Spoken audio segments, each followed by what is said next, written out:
মানে পড়াশোনা নিয়ে কোনো অনেকে হয় না যে ইচ্ছা থাকে বড় হয়ে ডাক্তার ইঞ্জিনিয়ার বা কোনো সরকারি জব করবে, বাট আমার এটা ইচ্ছা নাই। তো স্যারেরা একবার আমাকে কম্পিউটার দেখাইছিল, মানে কম্পিউটার যদি তুমি শিখতে চাও তাহলে তুমি নাম দিতে পারো। তো ওইখান থেকে আমি অনেক আগ্রহী হই। তো তারপর হচ্ছে স্যারের এই কোডিংয়ের ব্যাপারটা বলে। তো কোডিংয়ের ব্যাপার বলার পর যে নিজেরা গেম বানায়, অনেক ইন্টারেস্টিং একটা জিনিস। যে আমরা যখন গেম খেলি তখন আমাদের অনেক ইন্টারেস্টিং লাগে যে গেমটা অনেক মজা, যদি নিজেরাই সেটা বানাই তাহলে তো সেটা আরও বেশি ইন্টারেস্টিং হবে। তো সেই থেকে আমি মানে আমার ফিউচার প্ল্যানে আমি এটা ডিসাইড করেছি যে আমি হচ্ছে বড় হয়ে একজন গেম ক্রিয়েটর হব। ঢাকার মিরপুরে একটি ব্যতিক্রমী স্কুল, নাম সুইচ। এখানে সুবিধাবঞ্চিত শিশুরা শুধু বই পড়ে না, শেখে জীবনের জন্য দরকারি নানা দক্ষতা। প্রচলিত শিক্ষার পাশাপাশি এখানে শেখানো হয় কম্পিউটার প্রোগ্রামিং, গ্রাফিক ডিজাইন।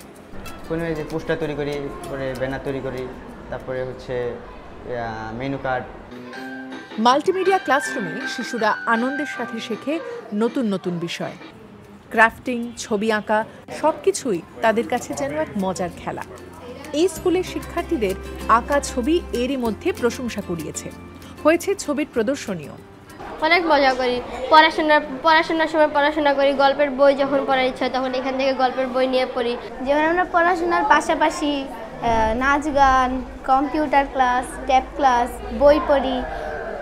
এখানেই ছবি আঁকা শিখে 10ম শ্রেণীর ছাত্র নূরে আলম এখন নিজেই হয়ে উঠেছে আর্টের শিক্ষক। ডানমনের ডিগ্রিতে 2বার এক্সিবিশন হয়েছে, এখন আবার নতুন করে প্রিপারেশন নিতে আছে যে আর্ট এক্সিবিশন করা যায় কিনা। এই স্কুলের খুদে দাবারুরা অর্জন করেছে আন্তর্জাতিক রেটিং, কেউ কেউ শিখছে বিদেশি ভাষাও। 2016 সালে ঢাকা বিশ্ববিদ্যালয়ের কিছু শিক্ষার্থীর উদ্যোগে যাত্রা শুরু করে এই স্কুলটি। এখন আছে 2টি শাখা। শিক্ষার্থীদের অধিকাংশই মেয়ে, চলছে নিজস্ব ভবন তৈরির কাজও। আমরা আমাদের স্কুলের এডুকেশন সিস্টেমটা শুধু আসলে পাঠ্য বইয়ের মধ্যে এবং মুখস্থবিদ্যা, মেমোরাইজ এই এডুকেশন ব্যবস্থাটা, তখন আমরা চিন্তা করলাম যে আমাদের স্কুলটাকে পাঠ্য বইয়ের সাথে সাথে আমরা কয়েকটা মেথড এখানে ফলো করি। ফার্স্ট অফ হলো লার্নিং বাই ডুইং মেথড।